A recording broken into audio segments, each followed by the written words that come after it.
시작기도 바치겠습니다.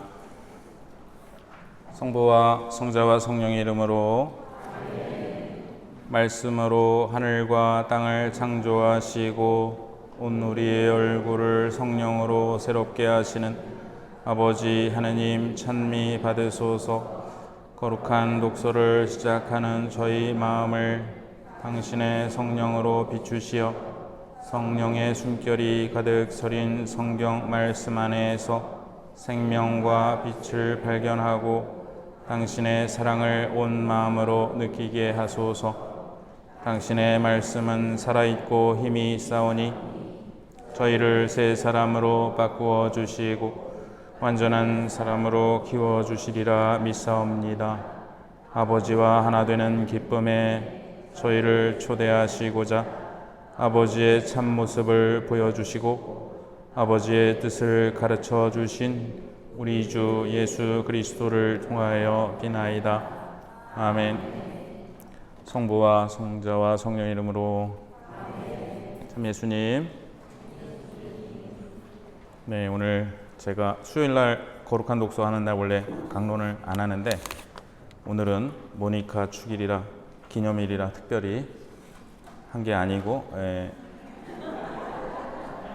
보좌 지부님 휴가 가셔가지고 오전 미사도 제가 하는 바람에 오전 미사 강론을 했기 때문에 이렇게 써놓은 게 아까워서 그런 했습니다. 그래서 요게 이제 지난주 건 아니고 지지난주 건데요. 아합이 나봇의 포도밭을 빼앗다. 열왕기 상권 21장 함께 보시겠습니다. 이것도 굉장히 좀 중요한 말씀이라고 생각이 되는데 지난번 강의 때 다 못해서 오늘 이렇게 하게 되었습니다. 나봇은 히브리어로 예언자를 의미하는 나비와 발음이 비슷합니다. 그래서 나봇을 죽이고 포도밭을 차지한 것은 예언자들을 학살하고 하느님의 소유인 이스라엘을, 여기서 이제 포도밭은 이스라엘을 상징하거든요. 자기 소유로 만들어서 우상에게 바쳤다는 것을 상징합니다. 예수님께서는 이 일화를 바탕으로 당신이 돌아가시기 전 포도원 소작인의 비유를 말씀하실 것입니다. 성경 열왕기 상권 21장 우선 1절에서 3절 같이 읽어보겠습니다. 아니요, 성경. 그 뒤에 일어난 일이다.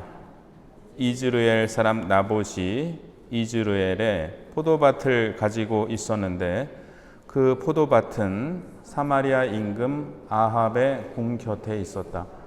아합이 나봇에게 말하였다. 그대의 포도밭을 나에게 넘겨주게. 그 포도밭이 나의 궁전 곁에 있으니 그것을 내 정원으로 삼았으면 하네. 그 대신 그대에게는 더 좋은 포도밭을 주지. 그대가 원한다면 그 값을 돈으로 셈하여 줄 수도 있네. 그러자 나봇이 아합에게 말하였다. 주님께서는 제가 제 조상들에게서 받은 상속 재산을 임금님께 넘겨드리는 것을 용납하지 않으십니다. 여기 보시면 우선 포도밭이 이거 독서하실 때 잘 읽으셔야 되는, 헷갈리실 수 있는데 포도밭을 또 이렇게 읽을 수도 있는데 포도밭을 너랑 나랑 같을 수가 알았어요. 포도밭을 이렇게 신경 쓰지 않으면 헷갈리고 또 독서하실 땐 미리 써놓으신 게 좋은데요. 근데 요 네모 안에 보시면 그대의 포도밭을 나에게 넘겨주게. 그 포도밭이 나의 궁전 곁에 있으니 그것을 내 정원으로 삼았으면 하네. 그 대신 그에게는 더 좋은 포도밭을 주지. 그대가 원한다면 그 값을 돈으로 셈하여 줄 수도 있네. 아합이 뭐 이렇게 점잖게 얘기를 너무 이렇게 점잖게 얘기를 하는 것 같아요. 그래서 직역을 해보면 너의 포도밭을 내놔라. 그것이 내 집 옆에 있으니 내 채소밭으로 삼아야겠다.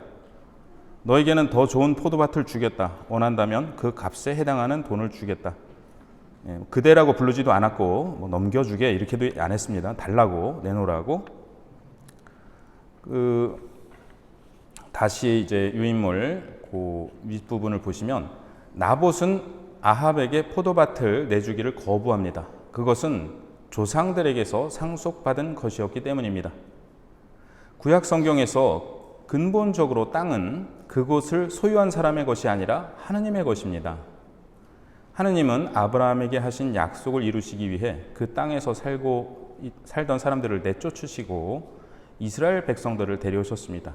그리고 여호수아를 통해 그 땅을 각 지파에게 유산으로 분배하셨습니다. 그러므로 개인이 땅을 영구히 파는 것은 허락되지 않았으며 땅을 가족 안에 존속시키기 위해서 또한 땅이 소수의 손에 의해 축적되는 것을 막기 위해 복잡한 율법이 존재했습니다.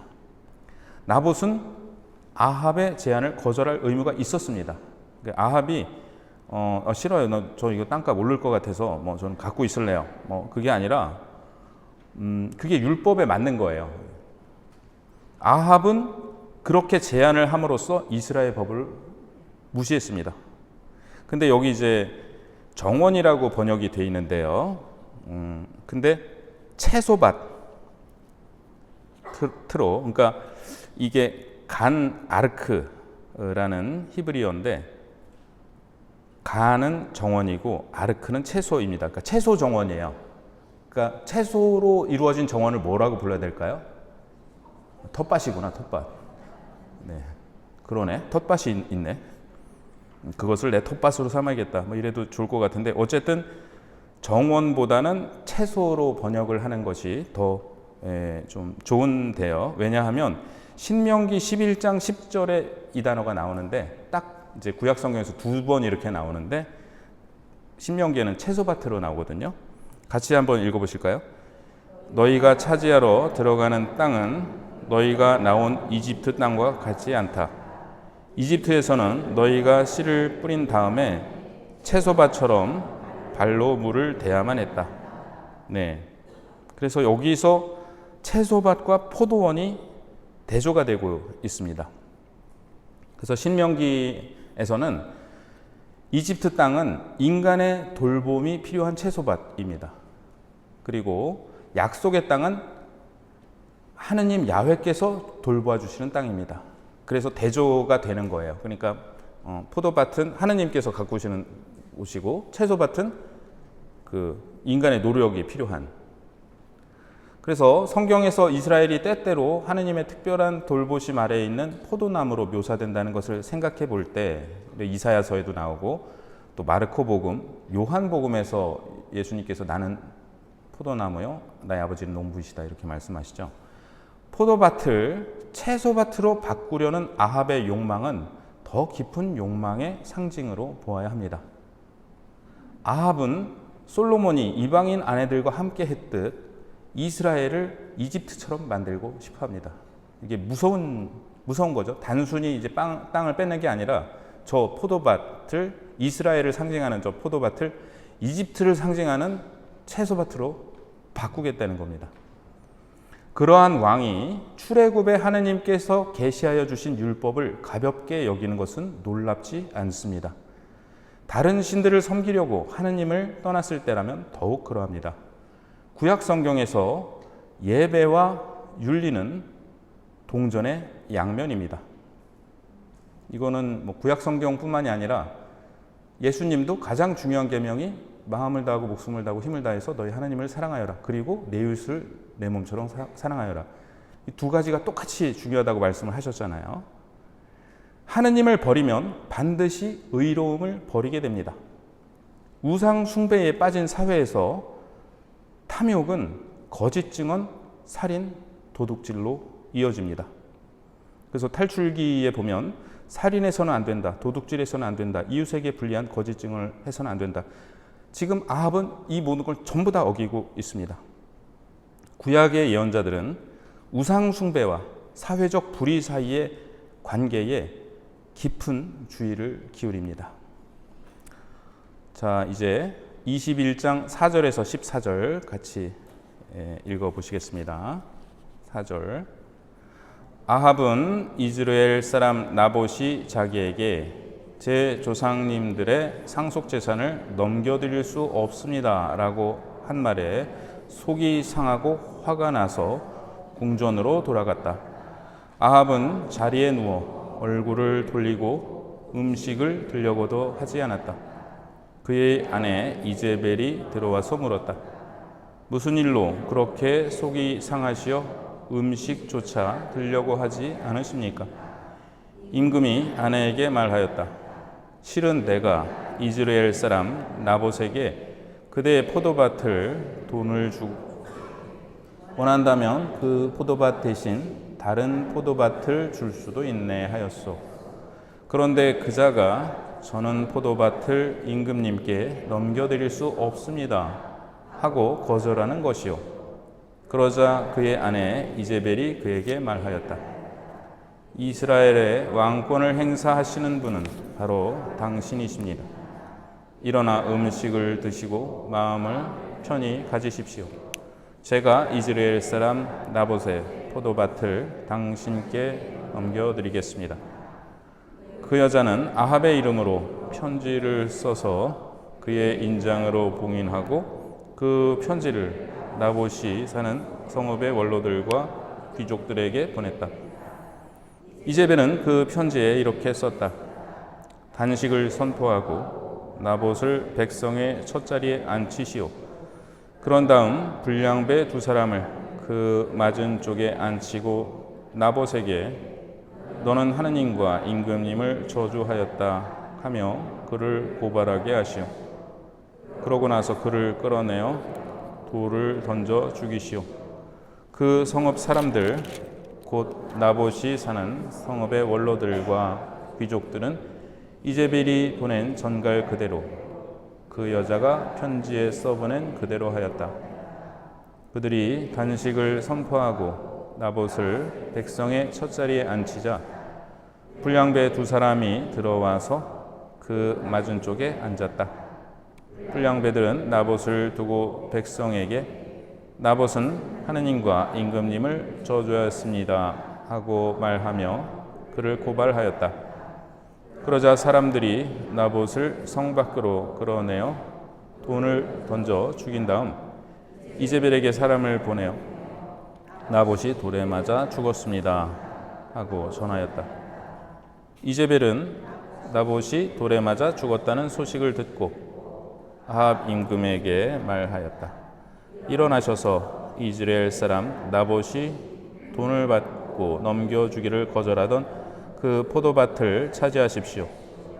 나봇은 살아있지 않습니다. 죽었습니다. 나봇이 죽었다는 말을 듣고 아합은 일어나 이스라엘 사람 나봇의 포도밭을 차지하려고 그곳으로 내려갔다. 그때 주님의 말씀이 디스베 사람 엘리야에게 내렸다.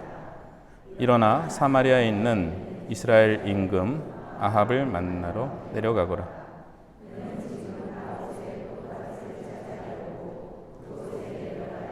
죄송합니다. 14절까지 읽기로 해놓고 제가 딱 14절에서 멈추셨었는데 제가 착각하고 그냥 계속 읽었네요. 죄송합니다. 여기까지 하겠습니다. 앞에서도 봤었는데 지난주에도 봤었는데 수동적인 아합이 아니라 이제벨이 이스라엘 왕국의 실세였습니다. 아합의 이름으로 편지를 써서 그의 인장으로 봉인하고, 그죠? 편지를 지금 왕의 이름으로 자기가 보내고 문자 메시지도 막 자기가 막 이렇게 보내고 그런 것 같아요. 그래서 나봇에게 근데 이게 좋은 일이 아니라 지금 사람 죽이려는 거를 그렇게 보냈습니다. 이제벨은 나봇에게 거짓 혐의를 지어 처형하라고 합니다. 책임 있는 자들의 가치관이 타락할 때 모든 법률 체계는 정치인들의 도구가 될 수 있습니다. 요거는 이제 요 열왕기 이렇게 그 프로반이라는 이렇게 주석서를 쓴 분의 말을 그대로 인용을 했는데요. 자, 그럼 19절부터 24절까지 읽으시겠습니다. 그에게 이렇게 전하여라. 주님이 말한다. 살인을 하고 땅마저 차지하려느냐. 그에게 또 이렇게 전하여라. 주님이 말한다.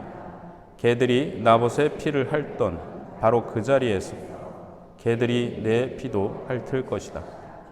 아합 임금이 엘리야에게 말하였다. 이 내 원수 또 나를 찾아왔소. 엘리야가 대답하였다. 또 찾아왔습니다.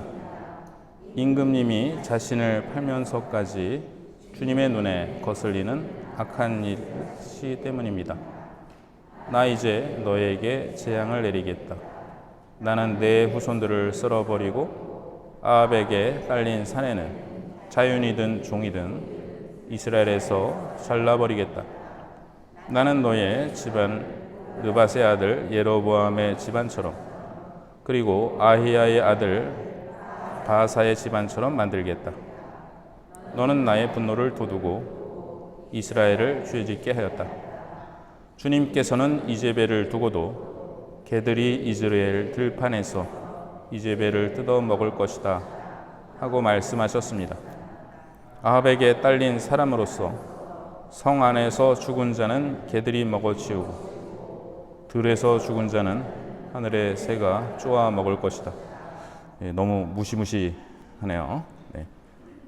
여기 또 네모 안에 보시면 엘리야가 또 찾아왔습니다. 임금님이 자신을 팔면서까지 주님의 눈에 거슬리는 악한 짓을 하시기 때문입니다.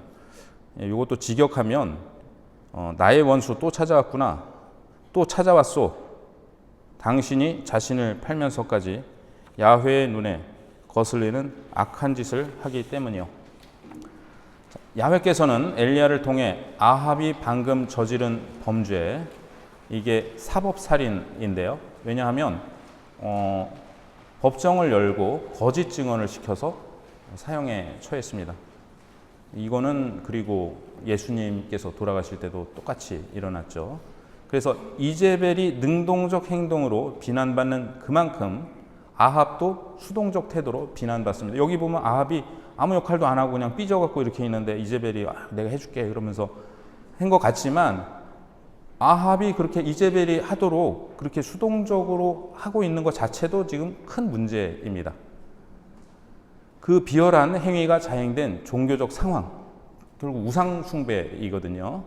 둘 다 하느님께서는 엘리야를 통해 문제 삼으십니다. 이제 25절에서 29절까지 같이 읽겠습니다. 아합처럼 아내 이제벨의 충동질에 넘어가 자신을 팔면서까지 주님의 눈에 거슬리는 악한 짓을 저지른 자는 일찍이 없었다. 아합은 주님께서 이스라엘 자손들 앞에서 쫓아내신 아모리인들이 한 그대로 우상들을 따르며 참으로 역겨운 짓을 저질렀다. 아합은 이마를 제 옷을 찢고 맨 자루옷을 걸치고 반식에 들어갔다. 그는 자루옷을 입은 채 자리에 누웠고 풀이 죽은 채 돌아다녔다. 그때 티스베 사람 엘리야에게 주님의 말씀이 내렸다. 너는 아합이 내 앞에서 자신을 낮춘 것을 보았느냐? 그가 내 앞에서 자신을 낮추었으니 그가 살아있는 동안에는 내가 재앙을 내리지 않겠다. 그러나 그의 아들들에 가서 그 집안에 재앙을 내리겠다. 네, 여기가 아마 말씀이 그 아합에 대한 평가는 이렇게 삽입이 된 것 같죠? 엘리야의 말에 대한 아합의 반응이 나오는데 그 사이에 25절부터 26절은 이렇게 들어가 있는 것 같습니다. 근데 여기서 보면 아합이 이렇게 좀 잘못했는데 이렇게 자신을 낮추었다고 해서 그가 살아있는 동안에는 재앙을 내리지 않고 그의 아들들에 가서 재앙을 내리겠다. 이런 게 좀 불합리해 보이죠, 우리 눈에는. 그런데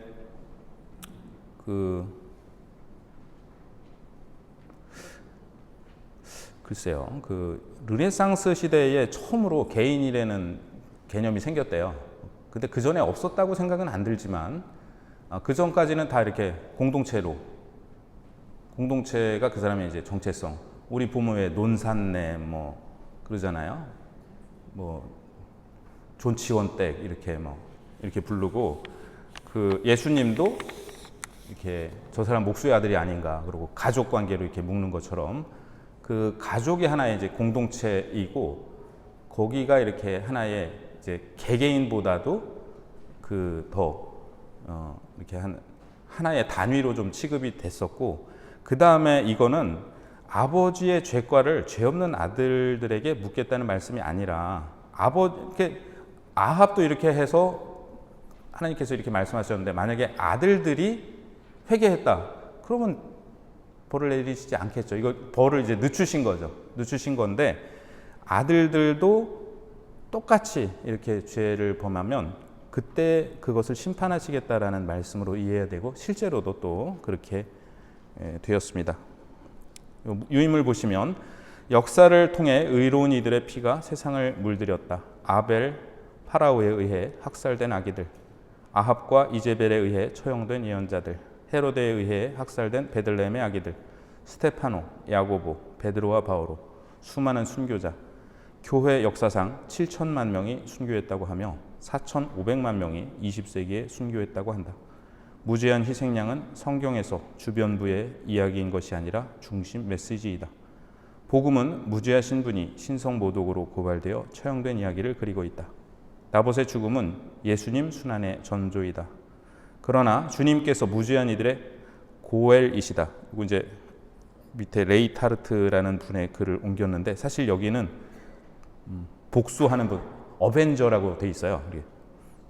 무죄한 이들의 복수자이시다. 너무 어감이 센 것 같아서 이렇게 바꿨고요.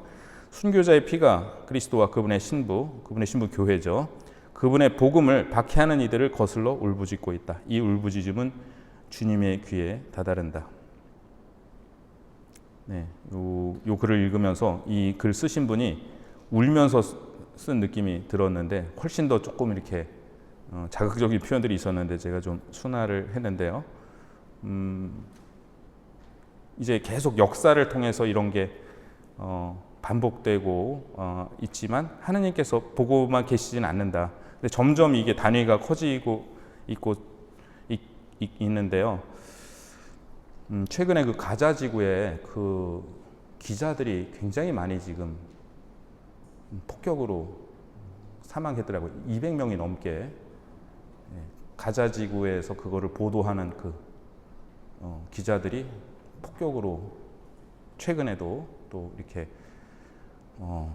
참 너무 무서운 일이 벌어지고 있습니다. 그래서 그것에 대해서 보도를 하는 거를 이렇게 막 못하게 하려고 그러는 것 같은데요.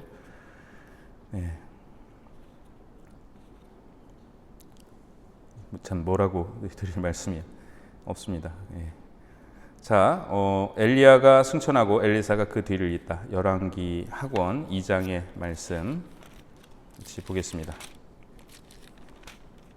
엘리야와 엘리사, 첫 번째로 요거 같은 분의 비교 쓰신 글이에요. 엘리야는 세례자 요한을, 엘리사는 예수님을 상징한다고 해석할 수 있다. 엘리야가 아합과 이제벨 부부에게 회개를 선포한 것처럼 세례자 요한은 헤로데와 헤로디아에게 회개를 선포했다.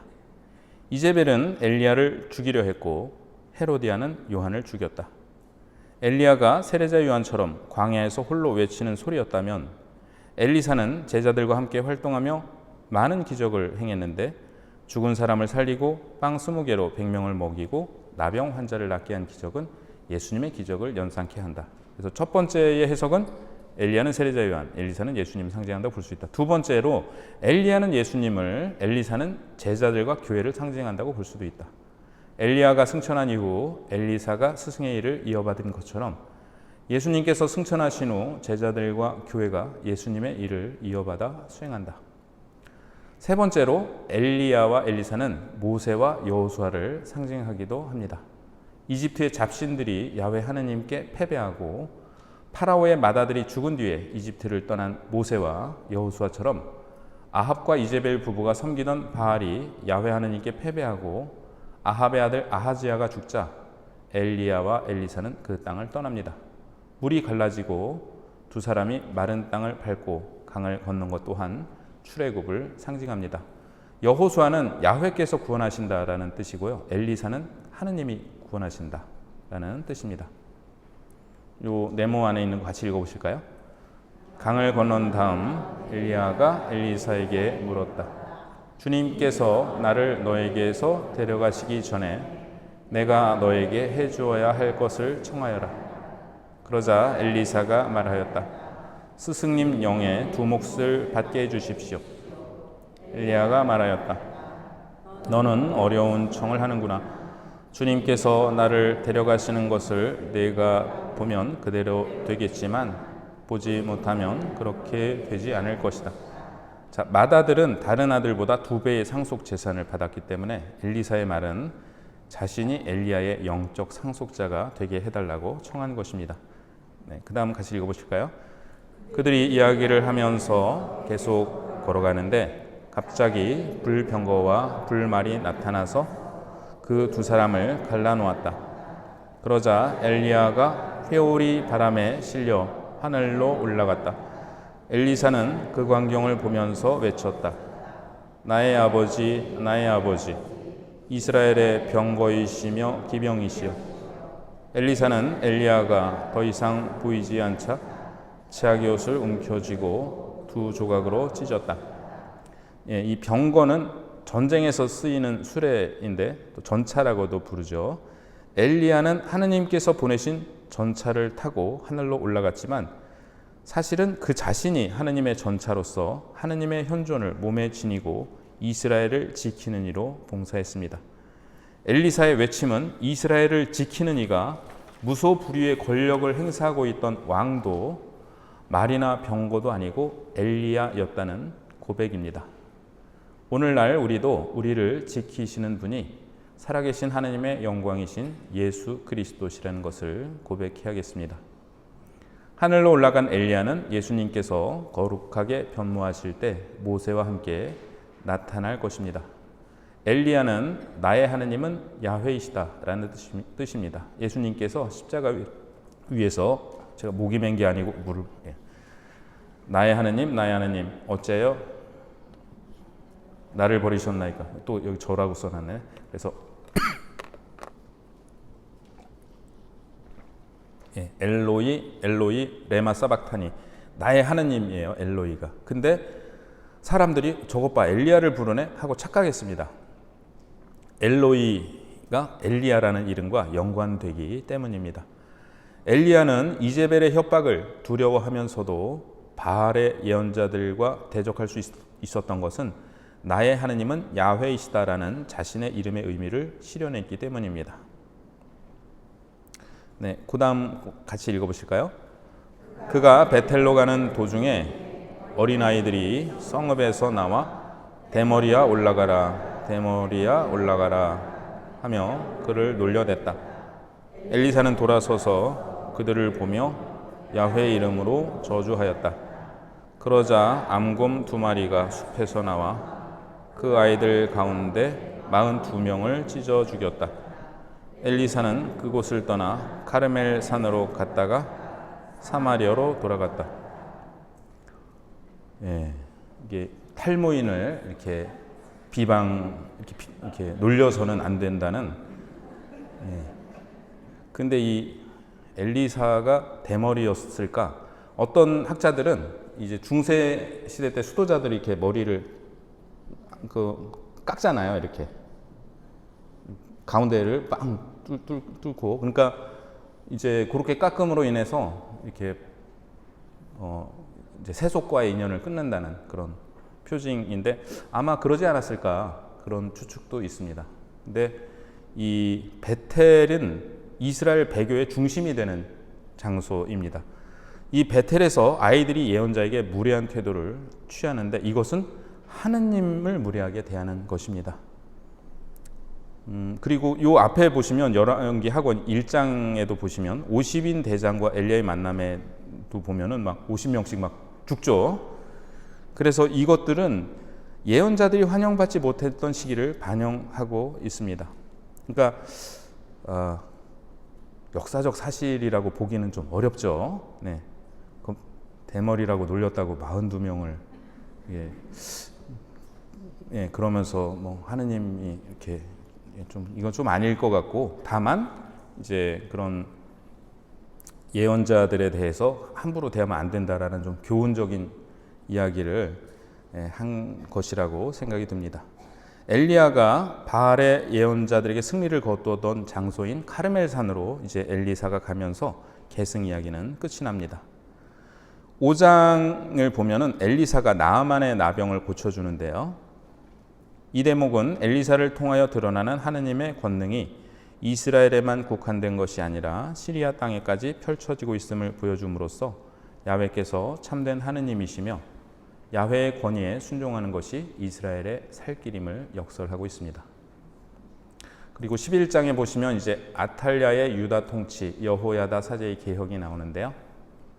그러니까 아합과 이제벨의 딸인 아탈랴는, 아합은 북이스라엘의 임금이었는데 그 아탈랴가 남유다의 7대 임금으로 등극을 하는데요. 자기 아들 아하즈야가 죽은 것을 보고 왕족을 다 죽이기 시작합니다. 아탈랴는 다윗 왕종을 모두 살해함으로써 유다의 왕권을 장악하려고 하는데, 이로써 하느님께서 다윗에게 하신 약속, 즉 다윗의 후손의 왕좌가 영원히 이어지려는 약속이 수포로 돌아가는 것처럼 보입니다. 아브라함이 이삭을 제물로 바치려 할 때와 비슷한 상황입니다. 하느님의 약속이 수포로 돌아가려는 상황에서 하느님께서 이삭을 살리심으로써 당신의 약속을 이어가신 것처럼 다윗의 왕조가 몰살될 위기에서 하느님께서는 역사에 개입하심으로써 당신의 약속을 이어가십니다. 그런데 이 하느님께서 역사에 개입하시는 것을 보면은 주로 사람을 통해 개입하세요. 그래서 여기서 두 사람을 통해 이루어지는데, 한 사람은 요아스 왕자를 몰래 숨겨두어 살린 아하즈야의 누이 여호세바입니다. 파라오의 명령으로부터 모세를 살린 산파들, 그리고 헤로데의 명령으로부터 아기 예수님을 살린 성 요셉의 역할을 한 것입니다. 다른 한 사람은 여호야다라는 사제로서 그는 하느님을 거스르던 아탈랴의 통치를 끝내고 야훼와 임금과 백성 사이에 그들이 야훼의 백성이 되는 계약을 맺게 하고 임금과 백성 사이에도 계약을 맺게 합니다. 또한 바알 신전을 허물고 바알의 제단과 상들을 산산조각내어 부숩니다. 이는 예수님의 성전 정화를 연상케 합니다. 조금 건너뛰어서 22에서 23장에 보면 이제 요시야 왕이 나오는데요. 신명기의 역사가의 제일 가장 이상적인 왕은 다윗이고, 그리고 또 요시야입니다. 그의 업적은 종교 개혁인데 성전에서 율법서를 발견했다는 언급과 그의 개혁 내용이 지방 산당들을 없애고 예루살렘에서만 경신례를 드리게 하는 것이었다는 사실이 특별한 중요성을 띱니다. 이 발견되었다는 율법서는 아마 신명기의 법전의 일부 또는 옛 형태였으리라고 추정됩니다. 요시야는 반아시리아 정책을 추진했고 결국은 아시리아를 도우러 오던 이집트의 파라오 느코와 맞서 싸우다가 무기또에서 전사했는데, 이로써 유다의 마지막 희망은 사라지고 더 이상 독립을 유지하기 어렵게 됩니다. 무기또라는 지명이 갑자기 좀 떠오르는 일이 있는데, 신학과 1학년 때 구약 인문 시험인가 이스라엘 지도를 그리고 무기또를 표시하고 설명하라, 이렇게 그런 시험 문제가 있었어요. 그런데 이제 고등학교 때 지리 이런 거 배운 이제 저희 동창 중에 한 명이 찍은 거죠. 무기또 뭔지 잘 몰라서 아무데나 찍어놓고 이스라엘 최대의 소금 생산지 이렇게 썼는데, 물론 정답이 아니었습니다. 군사적으로 중요한 유충지였는데요. 여호야킨의 유다 통치 24장 8절에서 17절인데요. 열왕기의 앞부분과 끝부분은 여러 점에서 대조가 되는데, 열왕기 앞부분에서 솔로몬은 이집트 파라오의 딸과 결혼하지만 끝부분에서 유다 왕국은 이집트에 의해 정복당합니다. 솔로몬은 이웃 나라에서 조공을 받았지만 후대 왕들은 이웃 나라에 조공을 바칩니다. 솔로몬은 금은 부하를 축적했지만 네부카드네자르는 야훼의 집에 있는 보물과 왕궁에 있는 보물, 그리고 솔로몬이 야훼의 집에 만들어 놓은 금 기물들을 모조리 떼어냅니다. 존댓말로. 네. 이제 이스라엘 민족에게 가장 치욕적인 바빌론 유배가 시작되고 있습니다. 열왕기는 이처럼 솔로몬의 통치 아래서 강대국이 된 이스라엘을 보여주면서 시작하지만 왕국이 둘로 나뉘어 각각 패망하고 북이스라엘은 아시리아에 패망하고 남유다는 바빌론에 의해 멸망하죠. 유배를 가는 모습을 보여주며 끝이 납니다. 나라의 지도자와 백성들이 우상 숭배로 빠졌을 때 어떻게 되는지를 보여줍니다. 그러나 비극이 마지막 결말은 아닙니다. 하나님께서 바빌론 유배로부터 그들을 돌려보내실 것이고 그것이 두 번째 출애굽이라는 것을 예언자들은 외칠 것입니다. 바빌론 유배는 이렇게 두 차례에 걸쳐 이루어졌는데요. 3차 바빌론 유배라는 용어도 있긴 합니다만 일단 두 개를 보시면 기원전 605년 아시리아가 굉장히 강대국이었는데 북이스라엘 멸망시켰는데 605년에 아시리아의 남은 세력이 바빌로니아 군대에 패망하여 사라지고 시돈, 띠로, 필리스티아와 함께 유다 왕국 역시 바빌로니아의 속국이 되어 3년간 조공을 바칩니다. 근데 601년에 여호야킴은 이집트의 도움을 믿고 바빌로니아에 반역하였습니다. 네부카드네자르는 용병을 유다에 보내어 여호야킴과 싸우게 하였습니다. 기원전 598년 네부카드네자르가 바빌론 군대를 이끌고 유다를 쳐들어왔고 예루살렘을 포위하던 중 여호야킴은 세상을 떠납니다. 그 뒤를 이어 근데 이때 이렇게 암살당했을 거다라는 추측도 있습니다. 그 뒤를 이어 왕이 된 아들 여호야킨은 왕이 된 지 3개월 만에 항복했고 바빌론 군대는 왕후와 왕실 관리들, 장수들과 용사들, 장인들과 함께 그를 바빌론으로 끌고 갑니다. 이것이 제1차 바빌론 유배입니다. 제2차 바빌론 유배도 곧이어 일어나는데요. 기원전 596년에 네부카드네자르는 요시아의 아들 마탄야를 유다의 왕으로 세우고 그의 이름을 치드키야로 바꾸게 하였습니다. 치드키야는 8년간 네부카드네자르를 섬기다가 9년째 되는 해에 다른 나라들과 함께 반란에 가담했다가 그러니까 이게 사실은 정세를 파악을 못하는 거예요. 지금 반란을 일으킬 때가 아닌데. 그리고 이제 예언자들이 그러지 말라고 왕들한테 얘기를 했지만 말을 듣지 않았죠. 그래서 기원전 598년에 다시 한번 네부카드네자르가 이끄는 바빌론 군대의 공격을 받게 됩니다. 바빌론 군대는 기원전 587년에 예루살렘 성전과 왕궁을 불태우고 예루살렘 성벽을 허물었으며 성전 안에 있던 기물들을 바빌론으로 가져갔습니다. 그리고 도성에 남아있던 나머지 백성을 바빌론으로 끌고 갔습니다. 이것이 제2차 바빌론 유배입니다. 이제 25장 1절에서 21절 예루살렘의 함락과 성전 파괴를 보겠습니다.